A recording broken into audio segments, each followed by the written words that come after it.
Shalom, brothers and sisters. This is Brother Kadesh Israel.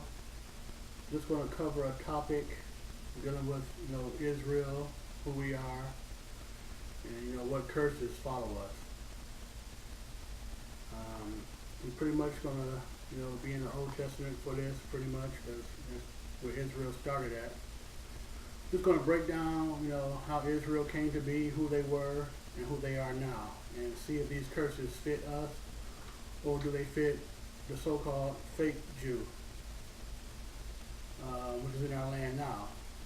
But we're going to see who we are according to the script. So then I say shalom. And we're going to start in Genesis 25. We're going to pick it up at verse 19. And it reads, "And these are the generations of Isaac, Abraham's son. Abraham begat Isaac. And Isaac was 42 years old when he took Rebekah to wife, the daughter of Bethuel, the Syrian of Padan Aram, the sister of Laban, the Syrian. And Isaac entreated unto Yahuwah for his wife, because she was barren. And Yahuwah was entreated of him. And Rebekah his wife conceived. And the children struggled together within her. And she said, If it be so, why am I thus? And she went to inquire of Yahuwah. And Yahuwah said unto her, 2 nations are in thy womb, and 2 manner of people shall be separated from thy bowels. And the one people shall be stronger than the other people, and the elder shall serve the younger." Let me see here. So she had twins. "And when her days to be delivered were fulfilled, behold, there were twins in her womb. And the first came out red all over like a hairy garment, and they called his name Esau. And after that came his brother out, and his hand took hold on Esau's heel, and his name was called Jacob. And Isaac was 80 years old when she bare them." Now we can get into this story here about why did Jacob grab Esau's heel. That's a whole other story. We'll get into that on another day. But that's a story in its own right. And it says, "And the boys grew old, and Esau was a cunning hunter, a man of the field, and Jacob was a plain man, dwelling in tents." So we hear that Jacob was a plain man, and Esau was so-called a cunning hunter. Okay, so let's move on. Now let's go to Genesis 35. We're going to pick up at verse 1. Genesis 35, verse 1. "And the Most High said unto Jacob, Arise, go up to Bethel, and dwell there, and make there an altar unto me, the Most High, that appeared unto thee when thou fleddest from the face of Esau thy brother." So we see here that the Most High told Jacob to go to Bethel and dwell there and make an altar. Okay, now let's skip down to verse 9. "And the Most High appeared unto Jacob again when he came out of Padan Aram, and blessed him. And the Most High said unto him, Thy name is Jacob. Thy name shall not be called any more Jacob, but Israel shall be thy name. And he called his name Israel. And the Most High said unto him, I am God Almighty. Be fruitful and multiply. A nation and a company of nations shall be of thee, and kings shall come out of thy loins. And the land which I gave Abraham and Isaac, to thee I will give it, and to thy seed after thee will I give the land." So we see here is when Israel, so-called, is beginning to become a nation. Now let's skip down to verse 22. "And it came to pass, when Israel dwelt in that land, that Reuben went and lay with Bilhah, his father's concubine, and Israel heard it. Now the sons of Jacob were 12. The sons of Leah, Reuben, Jacob's firstborn, and Simeon, and Levi, and Judah, and Issachar, and Zebulun. The sons of Rachel, Joseph, and Benjamin, and the sons of Bilhah, Rachel's handmaid, Dan, and Naphtali. And the sons of Zilpah, Leah's handmaid, Gad, and Asher. These are the sons of Jacob which were born to him in Padan Aram. Okay, now let's move on to Exodus. We're going to pick this up in Exodus 1 and verse 1. We're going to pick this up. Exodus 1, verse 1. We're just going to go over the names of Israel again. It says, now these are the names of the children of Israel which came into Egypt. Every man in his household came with Jacob. See, it's very important to see that this is where we came into Egypt at, right here. And it said, I'm going to read it again. Now these are the names of the children of Israel which came into Egypt. Every man in his household came with Jacob. We also know that Jacob's name is not Jacob, it was Israel, but he put Jacob here. Reuben, Simeon, Levi, and Judah, Issachar, Zebulun, and Benjamin, Dan, Naphtali, Gad, and Asher. And all the souls that came out of the loins of Jacob were 70 souls, for Joseph was in Egypt already. Okay, now let's skip down to verse 8. Now there arose up a new king over Egypt, which knew not Joseph. So this king didn't know Joseph. Okay? And he said unto his people, behold, the people of the children of Israel are more and mightier than we.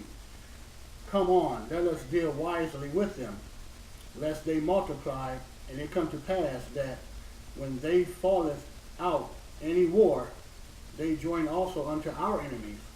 So we see here that really the Egyptians were afraid of Israel and fight against us, and so get them up out of the land. So they were like kind of scared of Israel at this time, because Israel was more mightier as far as the population in Egypt. Verse 11. Therefore they did set over them, the children of Israel, taskmasters to afflict them with their burdens. And they built for Pharaoh treasure cities, Pithom and Ramses. But the more they afflicted them, the more they multiplied and grew. So we see here that the more punishment that the Egyptians put on the children of Israel, Israel multiplied. Because when in fact, when there's nothing else to do, Israel know better than anybody, we're going to make kids. Let's keep reading. But the more they afflicted them, the more they multiplied and grew. And they were grieved because of the children of Israel. Verse 13. And the Egyptians made the children of Israel to serve with rigor, which means harshness, just dog them. And they made their lives bitter with hard bondage. That's the key word to remember, hard bondage. In mortar and in brick, and in all manner of service in the field. All their service, wherein they made them serve was with rigor. Okay. We see here, so they just put a number on the children of Israel. So we see here that Israel was, I don't want to say being set up, but they were right here learning, or just, we've been slaves from day one, to put it frankly, It's hard to understand, it's hard to believe, but our history is in these scriptures. And we see right here is we've been in bondage since day one. Okay, now let's move on to, let me see, skip down to verse 22. And Pharaoh charged all his people, saying, every son that is born you shall cast into the river, and every daughter you shall save alive. So right here, as you see, This could be the first case of what I want to say. What's the word I'm looking for? Man, I hate this slip my tongue. Man, what's the word I'm looking for? Birth control. So this is the first case of birth control right here, and it's always been that way to get the man out of the house. They take the man out, then the nation cannot populate or increase. You kill the man, you kill the nation. Okay, now let's go to verse 2. Chapter 2, pick up at verse 1. And there went a man of the house of Levi, and took a wife, a daughter of Levi. And the woman conceived and bare a son. And when she saw him, that he was a goodly child, she hid him 3 months. So we see here that this woman had a child that was goodly, which means, good looking child. Okay, now let's skip down. 3 verse 3. And when she could no longer hide him, she took for him an ark of bulrushes, and daubed it with slime and with pitch, and put the child therein.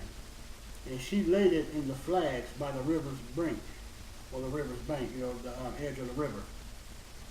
Okay, now let's skip down to verse 19.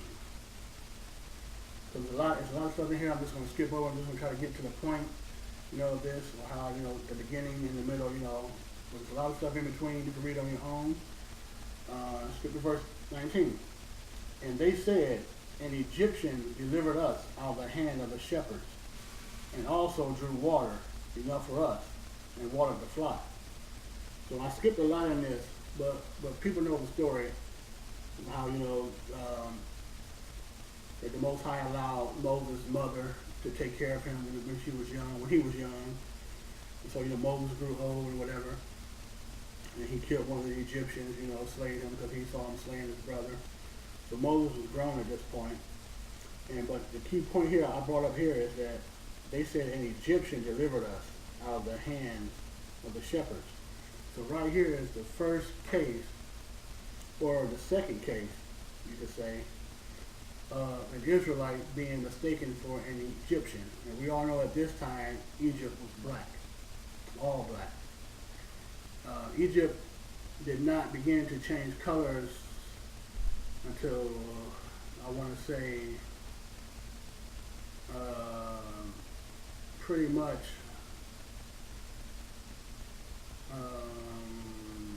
in between 325 AD and 70 AD, anywhere in between there, is where the Muslims came in and took over, and they forced, by the Most High's hand, their true Egyptians now are called Nubians. So that's a whole other story too, where they forced the true Egyptians to flee down into Nubia, but that's another story. Skip down to verse 23. And it came to pass in process of time that the king of Egypt died, and the children of Israel sighed by reason of the bondage, and they cried, and their cry came up unto Yahuwah by reason of the bondage. Let's see, verse 25. And Yahuwah heard their groaning, and Yahuwah remembered his covenant with Abraham, with Isaac, and with Jacob. And Yahuwah looked upon the children of Israel, and Yahuwah had respect unto them. So we see here, we learn something on the way to learn something, that the Most High, he is a respecter of persons, believe it or not, and he respects Israel. So when people say, well, he's not a respecter of persons, that's a lie. There's many scriptures that back up that he respects Israel. So just deal with it. If the script is true. Okay, now let's go to verse chapter 3. Pick it up at verse 2. And the angel of Yahuwah appeared unto him is Moses, in a flame of fire of the midst of the bush. And he looked, and behold, the bush burned with fire, and the bush was not consumed. And Moses said, we're going to skip down to verse 6. Moreover, he said, this is the bush speaking, I am the power of thy father, the power of Abraham, the power of Isaac, and the power of Jacob. And Moses hid his face, for he was afraid to look upon Yahuwah. And Yahuwah said, I have surely seen the affliction of my people, which are in Egypt, and have heard their cry by reason of their taskmasters, for I know their sorrows.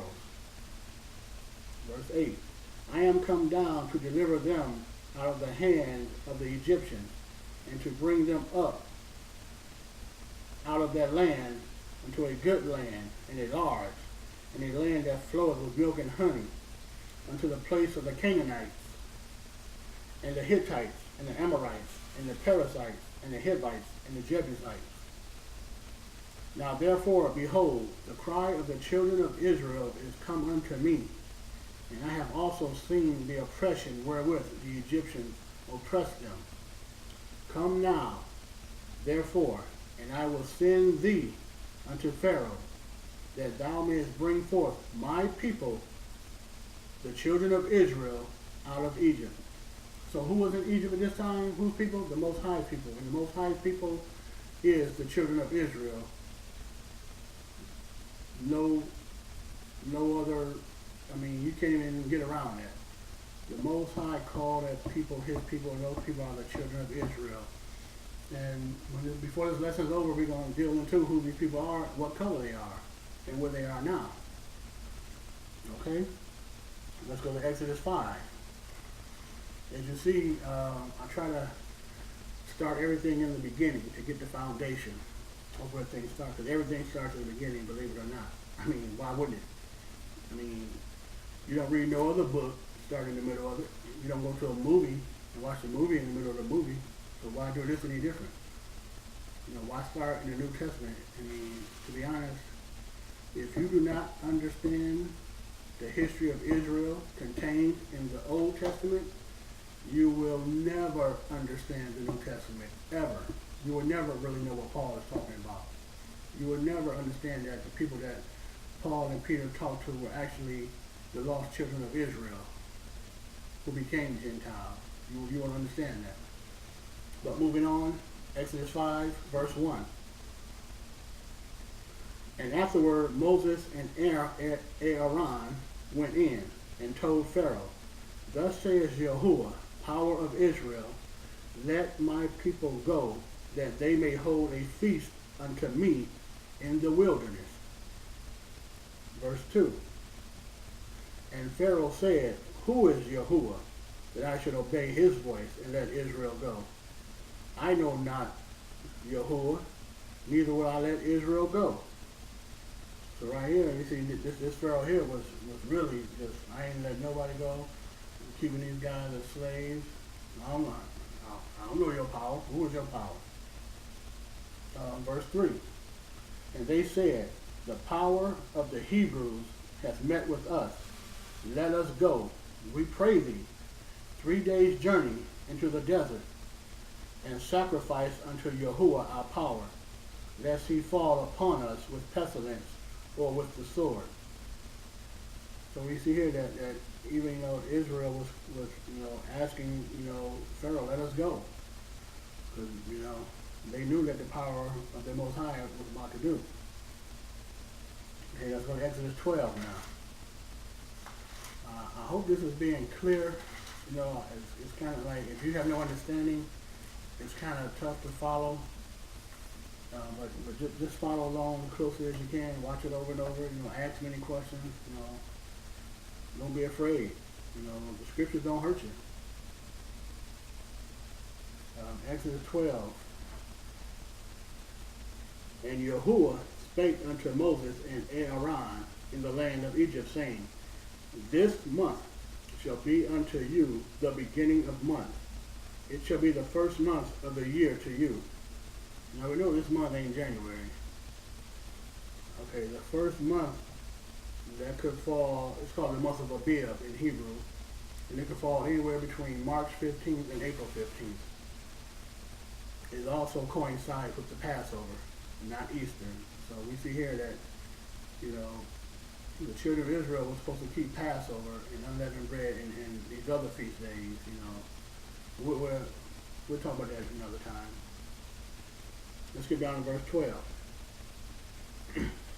For I will pass through the land of Egypt this night, and will smite all the firstborn in the land of Egypt, both man and beast, and against all the gods of Egypt I will execute judgment. I am Yahuwah. So we see here that he said, I'm going to execute judgment against all the gods. So every plague that the Most High brought against Pharaoh in the land of Egypt, it was a god to Egypt. You know, it was a god, the sun god. The Most High made it dark in Egypt. You know, he pretty much said, okay, Pharaoh, where's your God? Where's the sun god at now? Make it light. But every plague he put on Egypt was a god to Egypt. Okay, moving on. And the blood shall be to you for a token upon the houses where you are. And when I see the blood, I will pass over you. See, that's where the Passover comes from. I will pass over you, and the plague shall not be upon you to destroy you when I smite the land of Egypt. So, if Israel did not put this blood over their doorposts, their firstborn will be smitten. So this is the faith they had. And it's the faith we have to have when we say, okay, that the Sabbath is the seventh day, not the first day. You know, that's the faith we have to have that, okay, if it says in here, it's got to be true. Why am I doing Sunday when this says the seventh day? The question you need to ask yourself. Okay, let's skip down to verse 23. It says, for Yahuwah will pass through to smite the Egyptians, and when he seeth the blood upon the lintel and on the two side posts, Yahuwah will pass over the door, and will not suffer the destroyer to come in unto your house to smite you. And you shall observe this thing for an ordinance to thee and to thy sons forever. How long? Forever. And it shall come to pass, when ye be come to the land which Yahuwah will give you, according as he hath promised, that ye shall keep this service. So wherever we're at, whether we're here in the so-called Americas, wherever we're at, wherever we're scattered in the four corners, we're supposed to keep this Passover. And it shall come to pass, when your children say unto you, what mean ye by this service? That ye shall say, it is a sacrifice of Yahuwah's Passover, who passed over the house of the children of Israel when he smote the Egyptians and delivered our houses. And the people bowed their head and worshipped. Okay, now let's move on. Move on again. Let's go to Deuteronomy chapter 7. So we see here that where he gave this ordinance, you know, he brought the children out, the children came out. And so now he's about to get into detail what he wants these children to do. Let's go to Deuteronomy 7, verse 6, just to show who these people are. Deuteronomy 7, verse 6. As soon as I find it.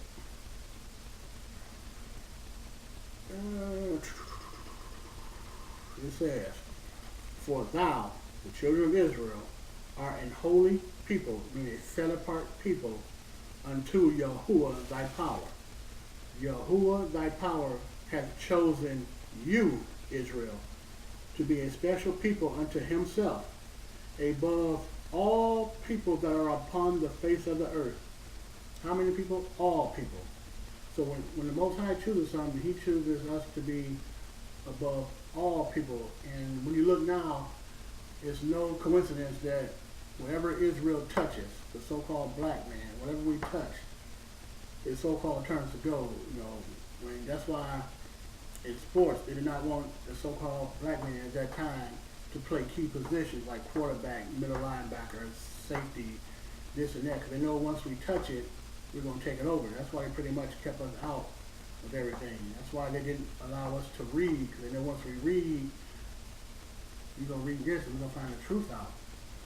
So that's why we're the best in music, we're the best in golf, everything we touch we're the best in. And they know this. We're the only people that don't know who we are, but we're going to find who we are in this. And let's go back. He said, here I made you a special people unto himself, above all people that are upon the face of the earth. Okay, so too much is given, much is, asked for. So let's go back to Exodus 20, and now we're going to put a foundation down of what he wanted Israel to do. Let's go to Exodus 20. And for those who don't know, Exodus 20 is where you find the Ten Commandments. For those who don't know, they might see this video and don't know. So Exodus 20, we're going to read verse 1 through 17. It says, and the Most High spake all these words, saying, now who spoke this? The Most High, not Moses. The Most High spoke these words. I am Yahuwah thy power, which has brought you out of the land of Egypt, out of the house of what? Bondage. So we see here that the word Egypt coincides with the word hard bondage. It means slavery. It also means black. Egypt means black. Let's go on. Verse 3. Thou shalt have no other idols before me. Thou shalt not make unto thee any graven image, or any likeness of anything that is in heaven above, or that is in the earth beneath, or that is in the water under the earth. Thou shalt not bow down thyself to them, nor serve them. For I, Yahuwah, thy power, am a jealous power, visiting the iniquity of the fathers upon the children unto the third and fourth generation of them that hate me. Now watch this, verse 6. And showing mercy unto thousands of them that love me and keep my commandments.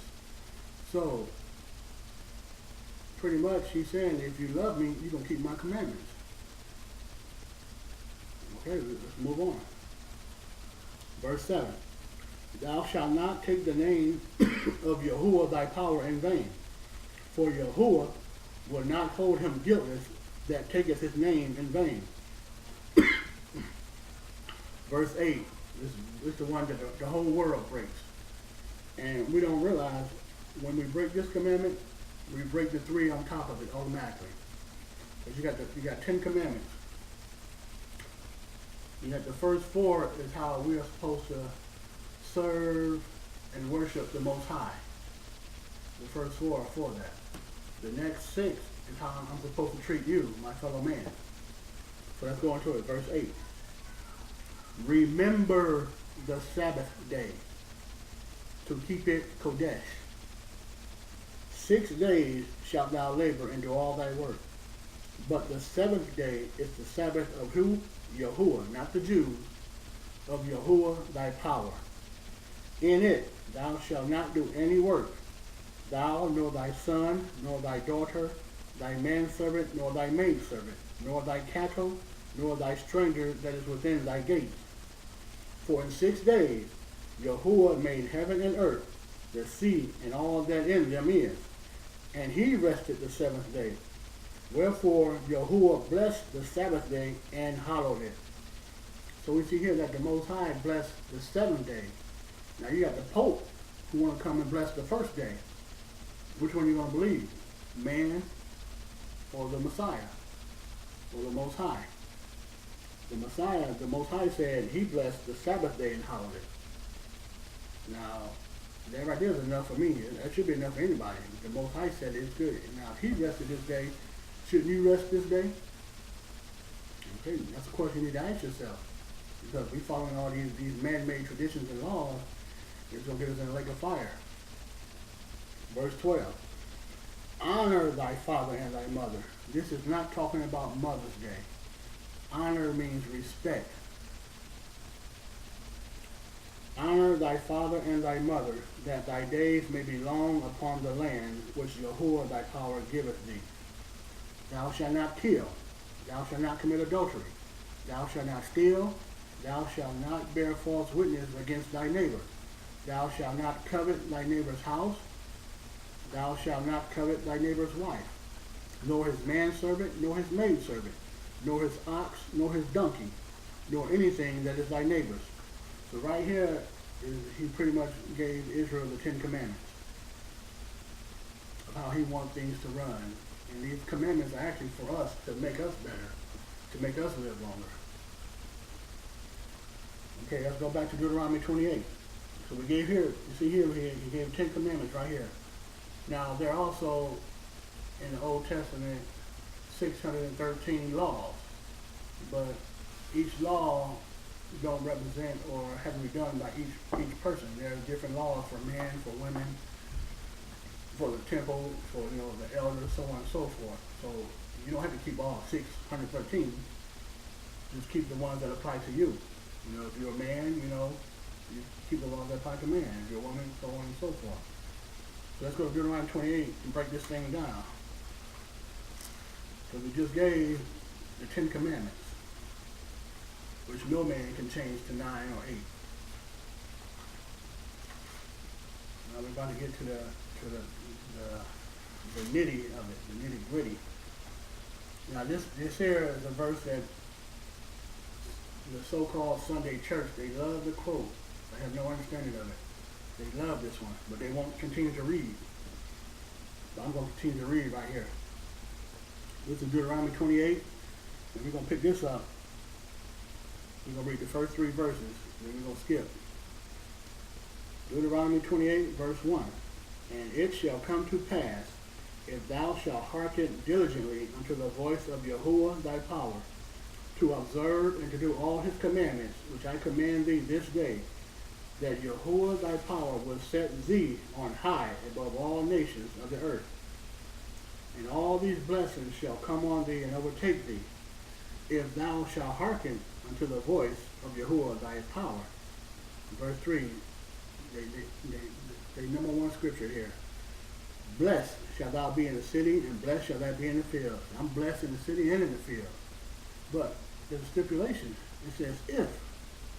Wherever you see that word if, that means you have to do something in order to get this. Okay, so let's get down to verse 15. It says, but it shall come to pass, that word again, if thou wilt not hearken unto the voice of Yahuwah thy power, to observe to do all his commandments and all his statutes, which I command thee this day, that all these curses shall come upon thee and overtake thee. So we see here that if we didn't keep, these commandments which he just gave us in Exodus 20, we'll see that now if we do them, we're going to be blessed. And you can read the rest of these scriptures, but if we don't do them, we're going to be cursed.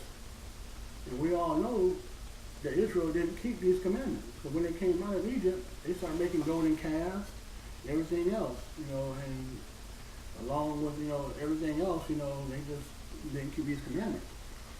And it goes on to when Solomon sinned, when the nation was split, the northern kingdom and the southern kingdom. But I'm just going to pretty much stick with this right now, because going there, that's pretty, it can be pretty detailed, but we'll stick with this right now. But we're going to skip we see in verse 15, it says, if we do not hearken to these laws, that these curses are going to fall upon us. Now, these curses are going to fall upon the children of Israel. Now, I'm going to read some curses, and I want you to decide who you think these fit. Because they only fit one nation. Now let's pick it up at verse 25. It's one of the curses. It says, Yahuwah shall cause thee to be smitten before thine enemies. Thou shalt go out one way against them, and flee 7 ways before them, and shalt be removed into all the kingdoms of the earth. Let's go down verse 29. And thou shalt grope at noonday, as the blind gropeth in darkness. And thou shalt not prosper in thy ways, and thou shalt be only oppressed and spoiled evermore, and no man shall save thee. That word spoiled means destroyed. And it says here that no man shall save you. Who tried to save us? Martin Luther King, Malcolm X, so on and so, Obama. None of these men, John F. Kennedy, Abraham Lincoln, none of these men can save us from what the Most High put on us. Okay, let's move on. Verse 30. Thou shalt betroth a wife, and another man shall lie with her.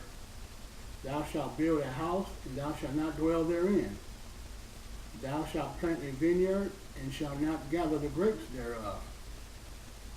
Curse after curse. Thy sons and thy daughters shall be given unto another people, and thine eyes shall look and fail with longing for them all the day long. And there shall be no might in thy hand. Ain't no might in our hand right now. I mean, you can't do nothing against these people. Just like, they killing, what's that guy down in Florida? Trayvon Martin. There's no might in our hand. We can't do nothing. Even with the Black Panthers, they couldn't say there's no might in our hand. No might. Verse 36. Yahuwah shall bring thee and thy king, which thou shalt set over thee, unto a nation which neither you nor your fathers have known. And there, in that nation which our fathers didn't know, there you shall serve other gods, wood and stone.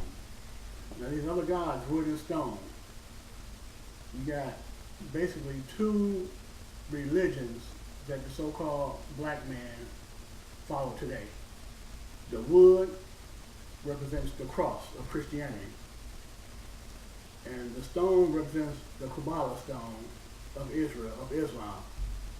So pretty much we're in two religions worldwide, Christianity and Islam. That's your wood and your stone. Look it up. You don't believe me? Look it up. Verse 37. And thou shalt become an astonishment, a proverb and a byword among all nations, whether Yahuwah shall lead thee. What's a proverb and a byword? Nigger, coon, Negro, African American, black, so on and so forth. Those are proverbs and bywords, which we are still called today. It don't sound like the so-called Jews in our land now, do they? They don't fit none of these curses. Let's get down to verse 41. Thou shalt beget sons and daughters, but thou shalt not enjoy them, for they shall go into captivity. Okay, pretty much clear who that is. The stranger that is within thee shall get up above thee very high, and you shall come down very low. He shall lend to thee, and thou shalt not lend to him. He shall be the head, and thou shalt be the tail. Okay, who owns the banks? Do you know any black people that own banks? No, you don't. So, who lends to us?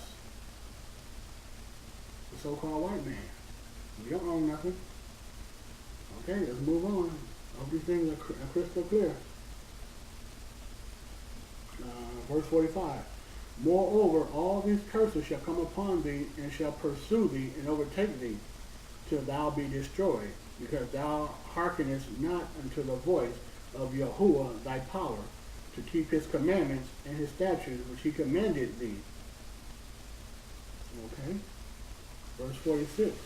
And they shall be upon you for a sign and for a wonder, and until thy seed, and upon thy seed forever. Read that again. Read this very clear. And these curses shall be upon thee, Israel, for a sign and for a wonder, and upon thy seed forever. So what's a sign?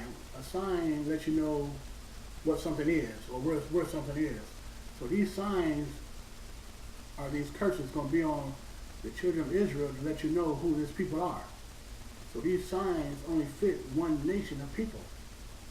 That's us, the children of Israel, the lost tribes of Israel, who've been scattered among the four corners of the earth.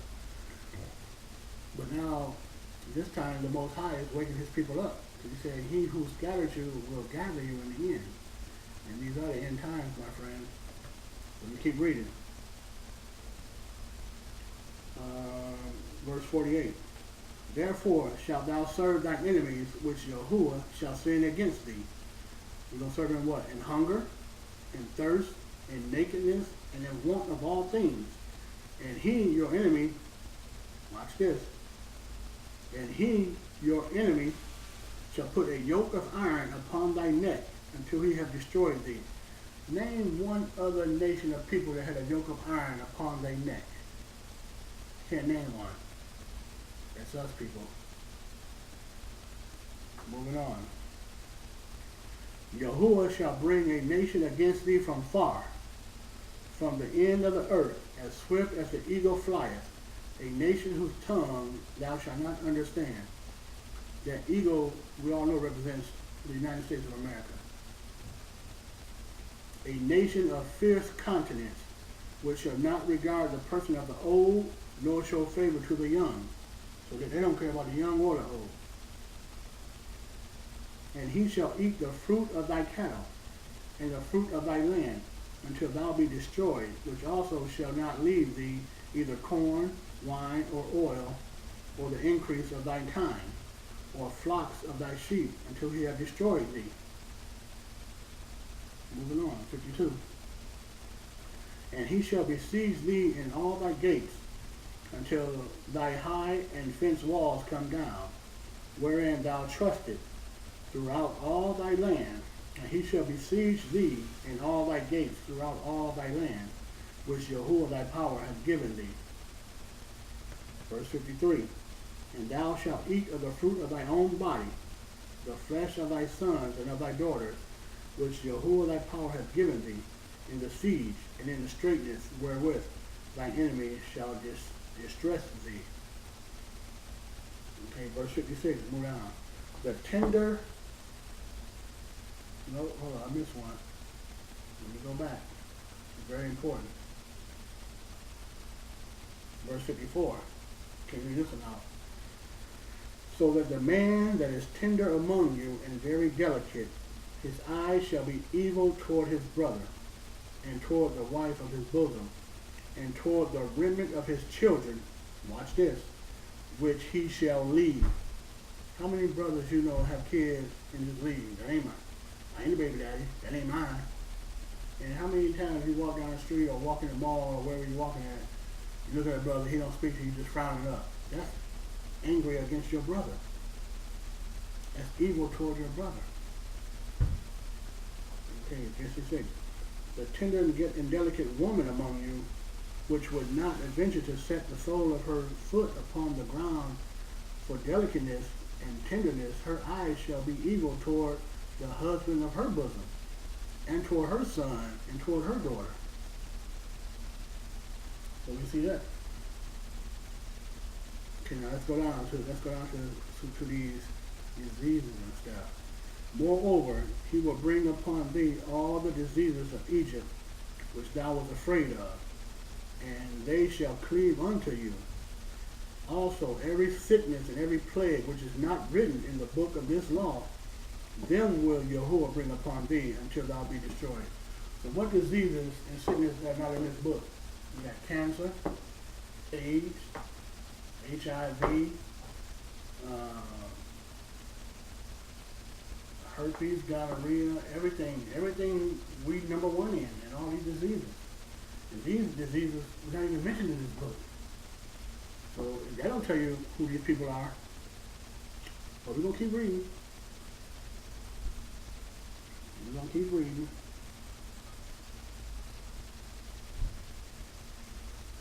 And it says here, verse 62. Verse 62. And you shall be left few in number, whereas you were as the stars of heaven for multitude, because you would not obey the voice of Yahuwah thy power. See that? Verse 64. And Yahuwah shall scatter thee among all people from the one end of the earth even unto the other, and there thou shalt serve other gods, which neither thou nor thy fathers have known, even wood and stone. There go wood and stone again. Okay, let me skip down.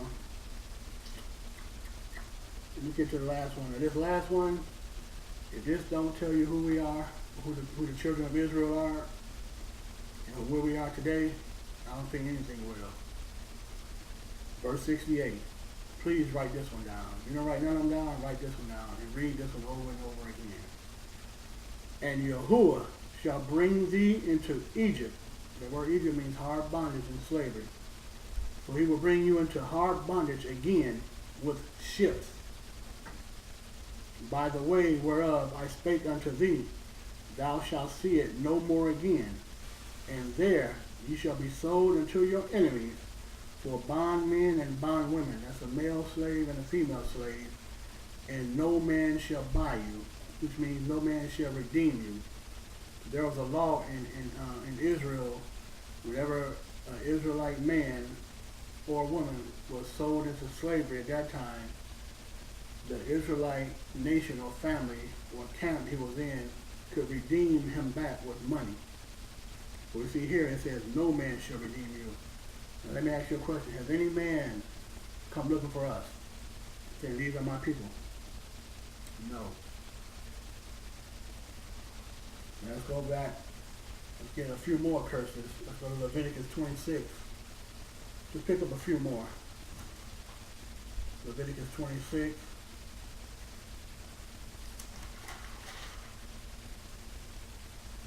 And I'm going to read verse 14.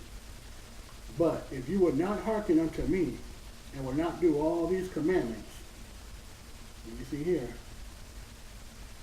so we got to do the commandments. And if you shall despise my statutes, or you shall so abhor my judgments, so that you would not do all my commandments, but that you shall break my covenant, I also will do this unto you.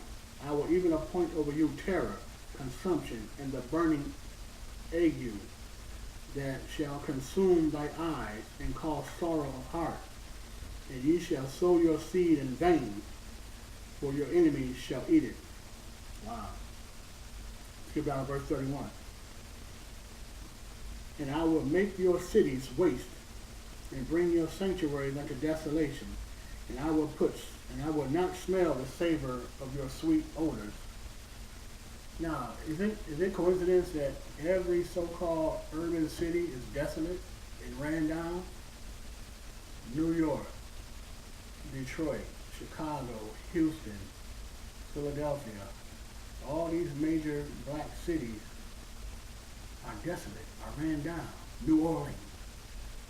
Come on now, that's not coincidence.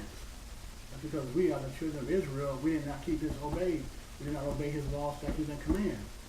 So we have to repent and return to these to get out of this. So if breaking the law got us in this trouble, how do we get out?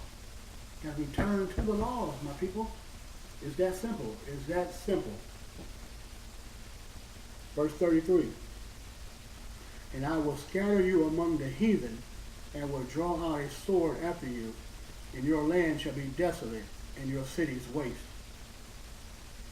Yeah, that's us right there. Ain't nobody but us. Verse 46. These are the statutes and judgments and laws which Yahuwah made between him and the children of Israel in Mount Sinai by the hand of Moses. Not by the mouth of Moses, by the hand of Moses. So we see here that all these laws and curses are upon us because we didn't do one thing. We didn't obey the mouth of Yahuwah. Okay? Let's go to Zechariah 7:14. And we're almost done with this. Just real quick, I just want to show that, who we are as a people. That we are the people of the book.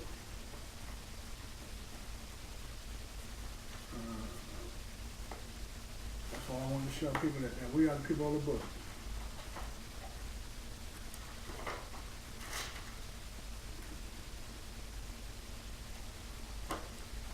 So we're going to Zechariah.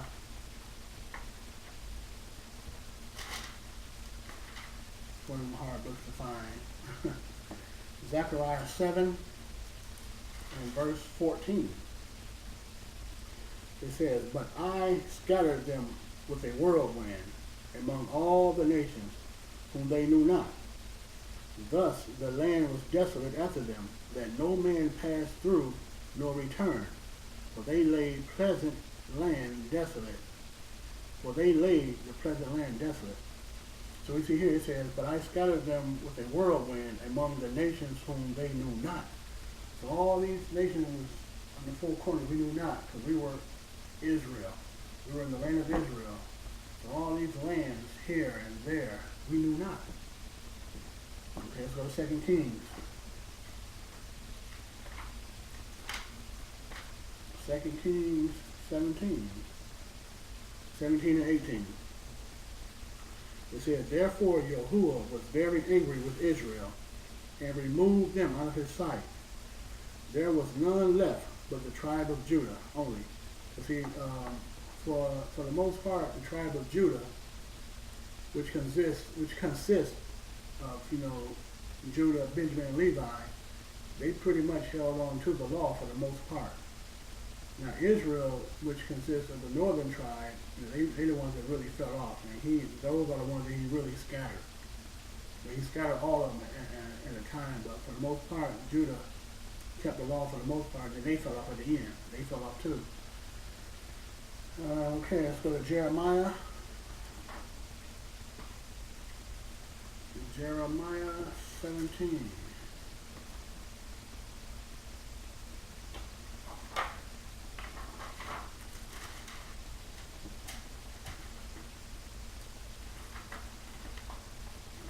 Jeremiah 17 and 4. Jeremiah 17 and 4.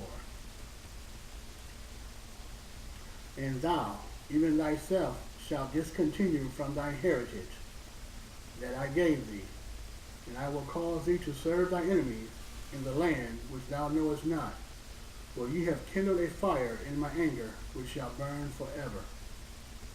So we see here that we will be discontinued from our heritage. That means our clothing, our language, our attire, our diet, everything that's our heritage will be discontinued from us and pretty much given to those that took us captive.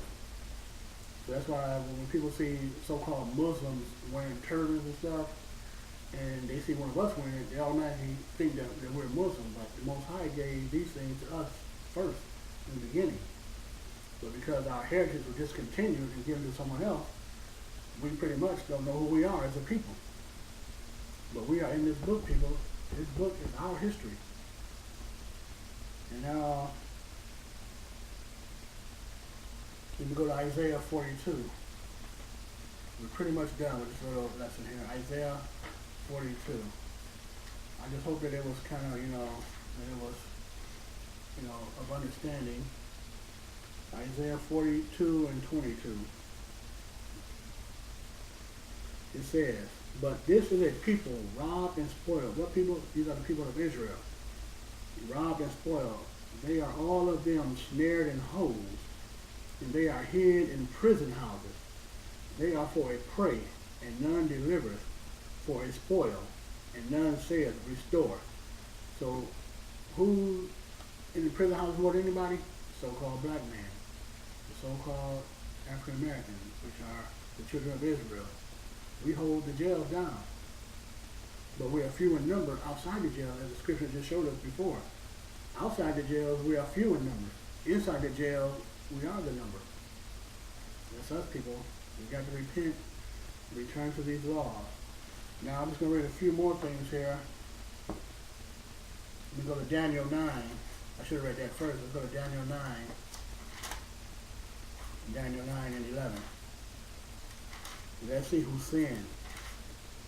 So we see who sinned and who has returned. Daniel 9 and 11. It says, yea, all Israel have transgressed thy law, even by departing, that they might not obey thy voice. Therefore the curse is poured upon us, and the oath that is written in the law of Moses, the servant of Yahuwah, because we have sinned against him. So, who sinned? All Israel.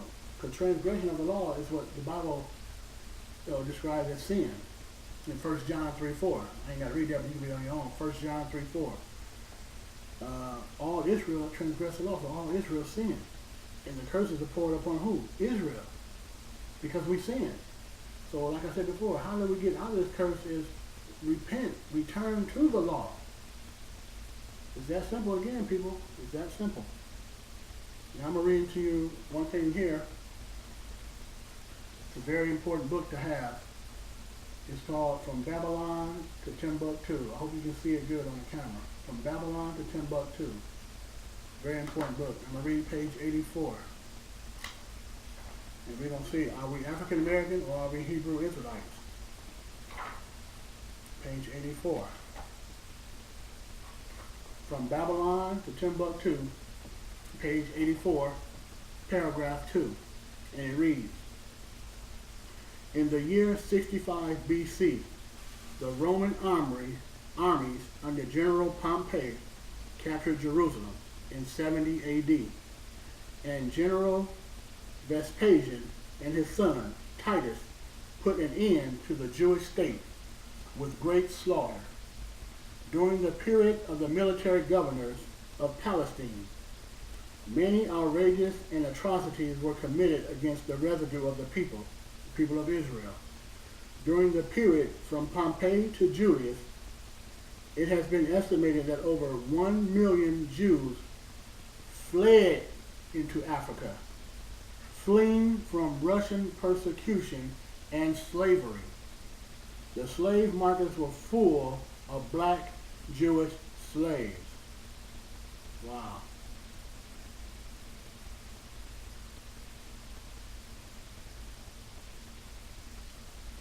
So that right there, we're not African American people.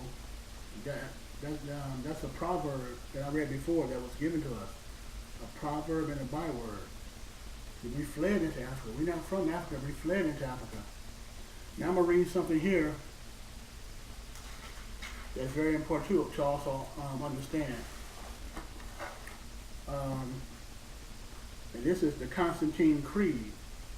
This is why the so-called black church goes to church on Sunday. And when you go to church on Sunday, you pretty much are Roman Catholic.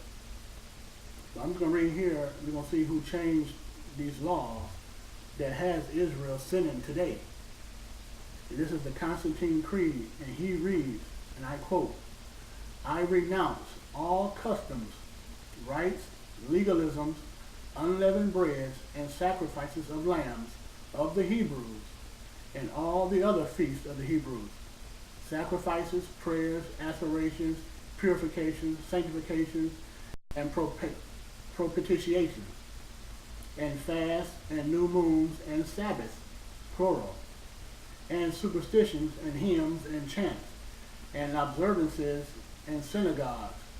Absolutely everything Jewish, every law, rite, and custom, and if afterwards I shall wish to deny and return to Jewish superstition, or shall be found eating with Jews, or feasting with them, or secretly conversing and condemning the Christian religion instead of openly confuting them and condemning their vain faith, then let the trembling of Cain and the leprosy of Gehazi cleave to me, as well as the legal punishments to which I acknowledge myself liable. And may I be as an anathema in the world to come. And may my soul be set down with Satan and the devils.